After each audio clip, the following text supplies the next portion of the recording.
Assalamualaikum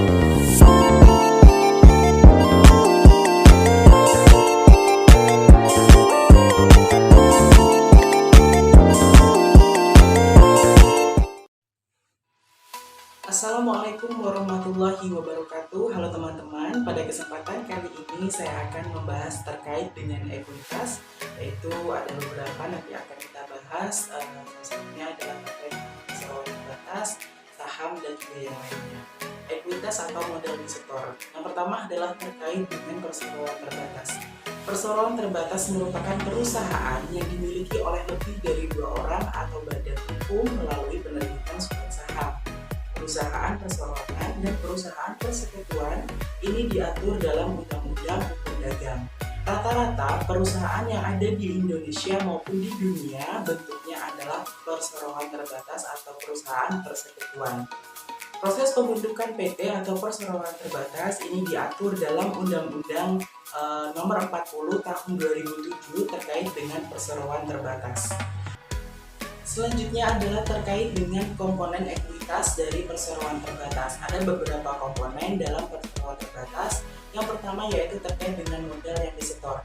Perusahaan dengan bentuk perseroan terbatas kepemilikannya terbagi dalam lembar saham.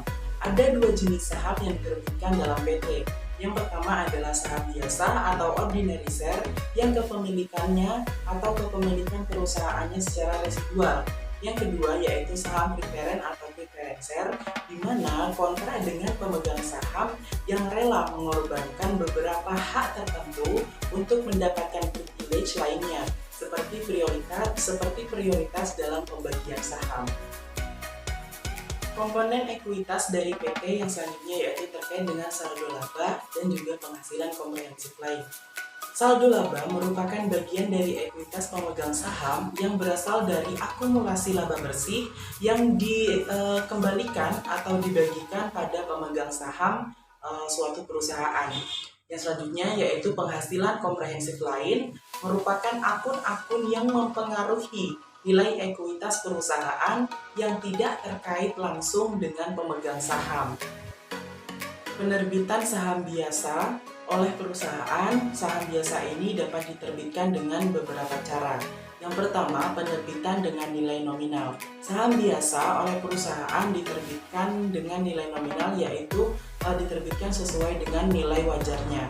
Yang kedua, yaitu penerbitan tanpa nilai nominal. Perusahaan melakukan penerbitan saham biasa tanpa nilai nominal ini untuk menghindari dari liabilitas kontingensi dan adanya ketidakpastian nominal oleh pemegang saham. Yang ketiga yaitu penerbitan dengan sekuritas lainnya. Saham biasa dapat dilakukan penerbitannya bersamaan dengan sekuritas lainnya, misalnya dengan surat berharga. Ini dilakukan untuk meningkatkan daya tarik saham perusahaan sehingga banyak investor yang akan tertarik dengan saham kita, sehingga investor tersebut akan membeli saham perusahaan tersebut. Yang terakhir, penerbitan secara non-tunai. Perusahaan memiliki dalam penerbitan secara non-tunai ini, misalnya perusahaan membeli aset atau properti sehingga dalam pembayarannya perusahaan menerbitkan saham secara non-tunai. Dan nantinya nilai dari saham ini akan dicatat sebesar nilai wajar dari aset atau properti yang diambil tersebut. Selanjutnya yaitu terkait dengan penerbitan dari saham preferen. Perusahaan dalam menerbitkan saham preferen ini biasanya menggunakan fitur preferensi atas pembagian dividen. Hal ini adalah penerbitan yang paling umum atau yang paling sering digunakan untuk penerbitan saham preferen. Selanjutnya yaitu terkait dengan pembagian dividen.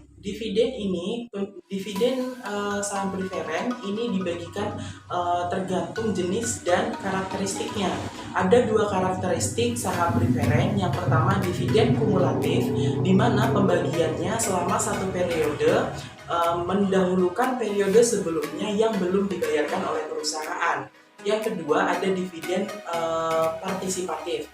Dividen partisipatif ini dibagikan dengan memberikan tambahan dividen jika masih ada dividen dari pembagian saham biasa yang berlebih setelah pembagian saham biasa kepada pemegang saham preferen. Untuk pengakuan dan pengungkapannya, ini pengakuan saham diakui pada laporan posisi keuangan di sisi ekuitas. Demikianlah pembahasan saya terkait dengan ekuitas yang berkaitan dengan perseroan terbatas dan juga saham. Mohon maaf apabila terdapat kesalahan ketika saya menyampaikan. Saya mohon maaf. Saya ucapkan terima kasih. Wassalamualaikum warahmatullahi wabarakatuh.